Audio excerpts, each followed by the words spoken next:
Hello, War of the Visions fans. I'm Jackie Fox, and today I want to talk about Frostlord, Veritas of the Frost. There are a couple of interesting things to say here. I looked at the JP data for him across 9 different teams, and I noticed a bunch of interesting things. So first, I want to say this won't be like the first 4 videos where I was comparing the Veritas teams against each other. This is going to be more like a new unit release video where I compare about 10 of their teams against each other. And that's kind of because some of the data that I have for the other units is at this point a bit outdated, and it feels like it might be an unfair comparison. Maybe I will retest that data when I can test at least the first 6 against each other, which should be fairly soon. Maybe another 7 or 8 guild battles might get me there. But right now I have a fully maximized Frostlord, and I've been wondering how to use him. The team that I've been using him on ended up being the meme team for this week, and by almost a 10-to-1 margin to the next most used team. It's utterly ridiculous how many people are using this team, but that being said, it is the most accessible. It contains only free units when you consider that you could get Gilgamesh for free right now. Agrius is coming free with this collaboration, so I'm going to be showing a lot of footage of this team because it was pretty easy to build. I could probably test a lot of these different teams, or at least once I get a few more Frostlords built up, but this one has been alright. One of the biggest issues I'll say for this team, and having a bit of a job synergy gets you around this a little bit in some ways, but it's held back by Ice and what Ice wants to do, and Ice is, among other things, really good at dealing with wind. I mean, ice-based vision cards have a lot of ways of boosting wind resistance, even more so than a lot of other elements. Ice can be built to counter wind teams really, really, really well. Now, the issue they're running into here is that Shurika, being the strong, dominant, the wind unit that you want to be countering, she often comes with 2 fire units that can rip through your ice team, unfortunately, and that can be really difficult for you. So there are really no clean kills in the meta right now, or they're very few and far between compared to what they usually are and what they are for other elements in a lot of ways. And that's really frustrating for people who are playing mono ice teams. And the mono ice teams here, and this is kind of a common trend, they do pretty good, they especially do well on offense, but they're really not going to be the best teams here. But this one, it's pretty good, and when I line this up against ice, it does incredibly well, and sometimes it wins just off of statuses alone.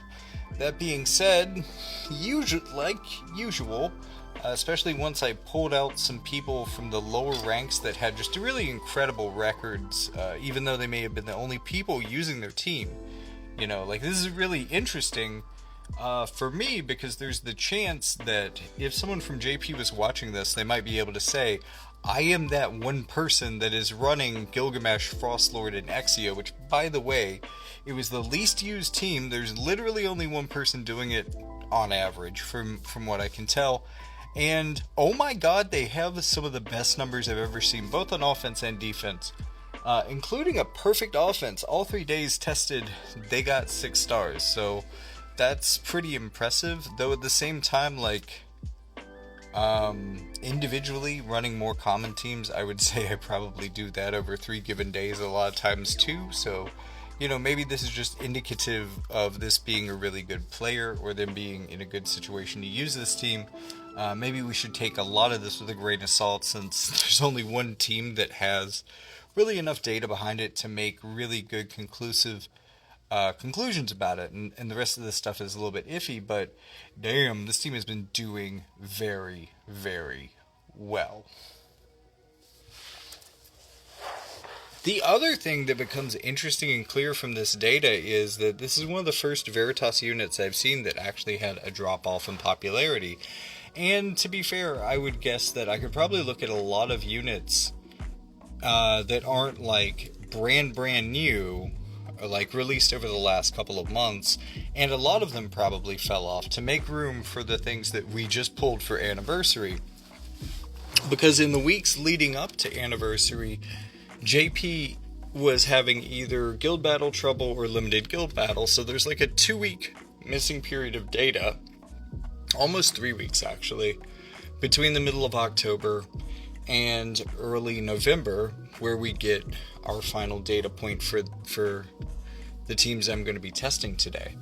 And the usage of Veritas of the Frost drops off by quite a bit because other people have better constructed teams of limited units. They don't have to flesh things out with free units, and maybe this is kind of a bad sign for the Veritas in general.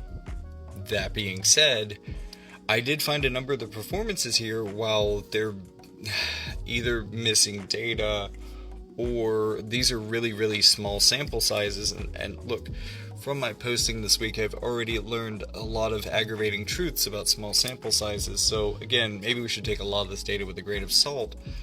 And yes, looking through Veritas of the Frost, he seems... well, people seem all over the place on what team to use him on. There is no clear consensus. So these are at least the most promising teams so far. Data being what it is, these teams seem like they perform pretty well. So first, let's talk about key partners, though, and the key partner here is Gilgamesh. This is essentially young Gilgamesh that we're talking about, and the current Gilgamesh is basically old, or super old Gilgamesh. We definitely get a lot more of his gray hair in this one, even though it was there in the previous version as well.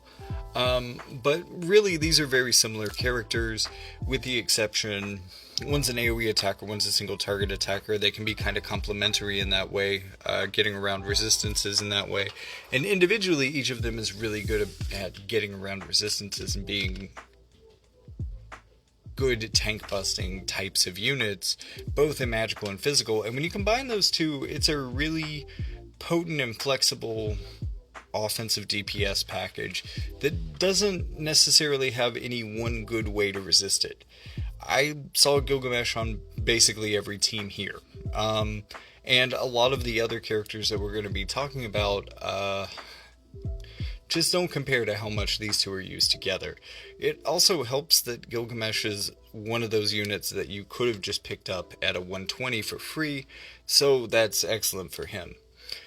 Also, another thing that I noticed in the November 5th data is that compared to usually when I look at this stuff, I'll see some of the newest units in there rather consistently, but Exia, Sadly, Garusa, even though Garusa is also a Katana unit, which I thought would mean more. These units aren't showing up as much. I think they've kind of been squeezed out too, because more people are playing more new units off of 5th anniversary. Like 5th anniversary, the free pulls were so good that it is literally affecting the way people play teams, the way people choose units for their teams, and how the meta is evolving. And it's in a very interesting way, because a lot of us are enabled to play kind of our dream teams, or the teams that we've been dreaming about for the last couple of weeks or months. So, exciting times.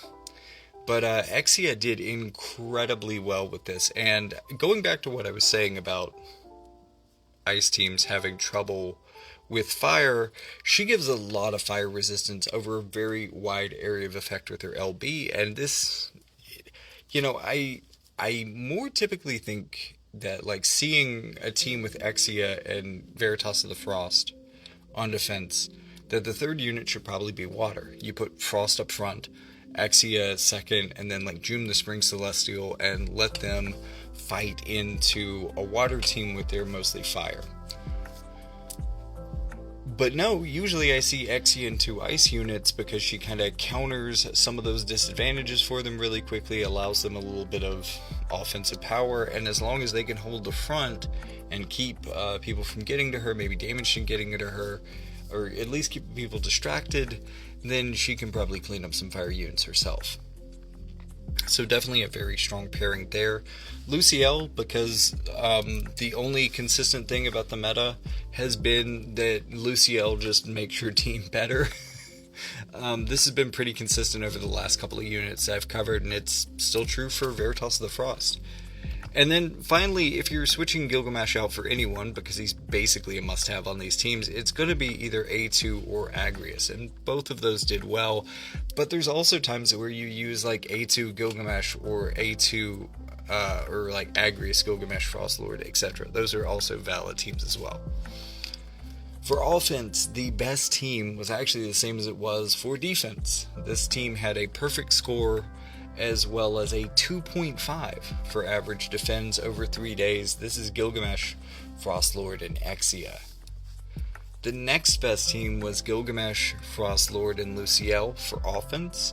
And then third best offense team, One Wing Sephiroth, Luciel, and Frostlord. A little bit of a katana with the Valt synergy here. Whereas the other one is like Red Mage, Devout, and Katana, which is a little bit more all over the place in terms of VCs. Even though it has a little bit more of the same elements, so maybe that's more of an ice team with Luciel Kicker. And then in fourth place, we have A2 Gilgamesh and Frostlord doing very well as a powerful offensive team, and I'm genuinely kind of surprised at how well A2 has been hanging in here. Even though we don't see her as much as we used to, she still proves to be capable, at least in certain places and niches, and that's good for her. In fact, she did better on defense. Going to the number 2 performance on defense, it was actually that same team, A2, Gilgamesh, and Frostlord. Coming in third is Agrius, Frostlord, and Sodley. I'm sorry, Agrius, Frostlord, and Exia. I don't know how I got my wires crossed there. I mean, I do, but so this is kind of the alternate version. Again, switching Gilgamesh out for more tank. Letting Exia and Frostlord maybe serve more as the DPS. And this team did pretty well on defense as well. So there's definitely a strong synergy between Frostlord and Exia. Maybe there aren't as many people playing the newest of the new characters right now, especially when more of us have the chances to experiment with older favorites like Gilgamesh from the last couple of months. But people who are running Exia with Frostlord are definitely doing really well. Maybe the best of the teams that I'm generally seeing. And then fourth on defense is Gilgamesh, Frostlord, and Sodley, interestingly enough. Probably Sodley running up front to bait like mono win teams. This could be pretty effective, and it's done really well on defense. In fact, it actually was our poorest performing team overall because I could never find anyone playing this on offense. I think this actually would be really good on offense because its defensive performance is actually really comparable to the version that has Exia in it. I didn't see Sodley as much, but generally, if you swap out Exia for Sodley on most of these teams, Sodley does almost as good. Exia is definitely a better complementary unit, but he does pretty good too. And that one defensive team seems like one of the best applications of him that I saw across these teams. So that being said, let's look at the rankings. The 9th most used teams with only 1 use on offense and defense for 2 points combined. This team had a perfect offense over the 3 days that I tested, and also came number 1 in defense with a total of not a total, but an average of 2.5 defense per day. This is just stellar. Like, both of those numbers are incredible. Frostlord, Gilgamesh, and Exia is an incredible team. And I really can't wait until more people see this video and start using that team. I really think it's going to kick some ass.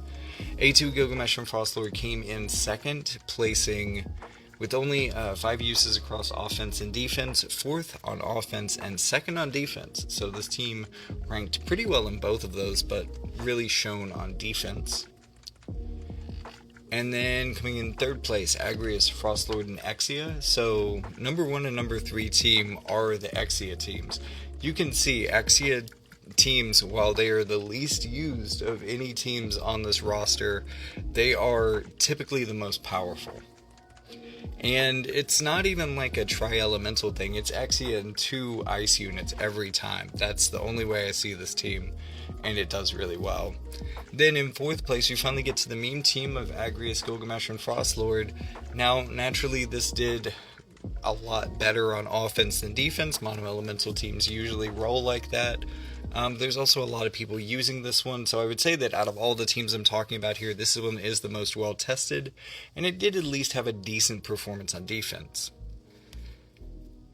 Coming in 5th place overall would be Gilgamesh, Luciel, and Frostlord. This is the young and old Gilgamesh combo with a stabilizer.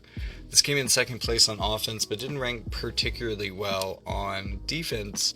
But yeah, that's a lot of power and a lot of stability, so I can see it happening, especially because Gilgamesh and Frostlord are, in their own ways, kind of glass cannons with extra barriers to keep them from dying too early. So they need healing, but they can provide at least enough buffer that maybe she has the time to heal them. It seems like a pretty good combo. Then, looking at I think this is the first all-katana team that we're going to see here, but not the last. It seems to be the better of the two. 9 people using this between offense and defense. This was actually the 3rd most used team overall. Dario the Crystalborn, so you have a tank, and then you're going to go with Katana DPS from One Wing Sephiroth and Frostlord. This team did okay compared to basically everything else that we've talked about here. This team has had the most average or middling results. Actually, there is one standout, in part because there was a failed to find for one day for Agrius Frostlord Exia. That team actually has a pretty poor offensive showing. But hey, a 0, especially when you only have 3 grades, will really drag your grades down. So that's probably why. That team has a lot of promise. Next up, we have the other Katana team. This one is all out, all offense. One Wing Sephiroth, Frostlord, and Garissa. So Garissa is an incredibly punishing character who creates a lot of offensive pressure, and that really benefits when you're running a team that has 2 of the more effective curse units in the game. That pressure can really carry a match through. That being said, this team did a little bit better on defense than the last 2 teams that we're talking about, but not particularly great on offense, which is weird because it's an all DPS team. Maybe people just haven't reincarnated the Garissa. Maybe that's a weak point in this team. I'm not really sure, but I expected him to do better, especially with a Katana buddy. I figured this would be strong. 2nd most used team, 7th in the ranking. Oh, yeah, no, that's the team I just talked about. Oh, man, I'm so backwards. So, 8th most used team, and 5th in the overall ranking with 6 uses between offense and defense on average. 3rd place on offense, so pretty strong team, pretty consistent offensively. The thing is, it was also really consistently bad on defense, generally averaging only 1 defend. There were a couple teams like this that were really good on offense, really bad on defense. In fact, A2 Gilgamesh Frostlord was on most days, but one day it got 5 defends. That's on average between several different people. So there were multiple people who got 4 and 5 defense with this out of nowhere on the 12th. I have no idea why that happened, but it's the biggest number I think I've ever seen for a single day average on defense. And it really brought their average up. This team, no such luck. Their best performance was a 1.3, and this team that I'm talking about here is kind of like Katana with the Luciel kicker, One Wing Sephiroth, Frostlord, lots of curse, lots of healing, lots of sustain. So this team is probably trying to out-sustain its opponents, and it not only is really reaching any success on offense, I guess. And then we have Gilgamesh, Frostlord, and Sodley. This team actually has a lot of promise. Only 4 uses between offense and defense. It was the 7th most used team that I tested, and it came in dead last in the points because I could never find it on offense. If this was more evenly based on its defensive properties alone, or if its offense really held up to what I think it could do on offense, given its defensive performance, given, my feelings about these units and their synergy together. I feel like this could easily be second, third, or even maybe fourth at the worst if someone had just used it on offense. I mean, it's definitely a team composition that makes the most sense on defense, but I'm sure it slaps on offense too. But maybe you have a better idea. Maybe you have a better team set up for your offense, and hey, maybe that is why. But, just for fullness of data and comparison's sake, it would be good if someone was testing this on offense so I could see how it performs, because again, I think it would do pretty good. Looking at the other units here, it probably would average like 4 stars on offense, which would be pretty great, especially considering 2.17 is its defensive average, which, again, ties it for third on defense. So, yeah, that is maybe more information than you wanted to or needed to know about how Frostlord works on teams. Unfortunately, this video is a bit more ambiguous than the ones previously because the data pool here is very limited, especially since people stopped using him as much partway through the data. But from what I see here, at least in specific situations, he's a very capable unit, and some of the defensive scores here have been especially good as well. Some consistent offensive performances, and Gilgamesh, Frostlord, and Exia just looks like the all-around, all-star. And again, only literally one person using this per day, both on offense and defense. But it's also the best performance I've ever seen for a team average. I don't know what to make of that, but again, when you see crazy outliers like this, when you see something that shows this much promise, the best thing to do is to test it more. So more people running this team, I'm really curious to see how it does. And shit, I have it, so I might as well run it on defense and see how that goes. But with all that being said, thank you so much for watching. Remember to like and subscribe, and make sure that I don't say any bad words and you miss a video. Ring that bell so that you'll always get the newest Jockey Fox content delivered right to your inbox. And also, click that link in the description. I got birthday coming up, had some unfortunate car trouble, so I could definitely use some donations. You can do that on either Patreon or Ko-fi. You could also buy some books. I write in several different fiction genres. I'm sure you'll hear more about that in another video, but if you want to know more, you can also click the link in the description. Or if you just want to check out the podcasts that I do, or maybe my political channel, as this is at least recorded on election night, maybe you have some thoughts or concerns about the American electoral system right now, as I think most of us do, as we stare at the vote counts and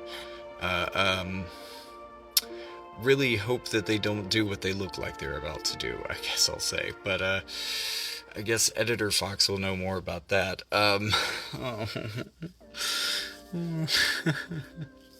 Anyways, thank you so much for watching. And with all that being said, I'll see you in the next one.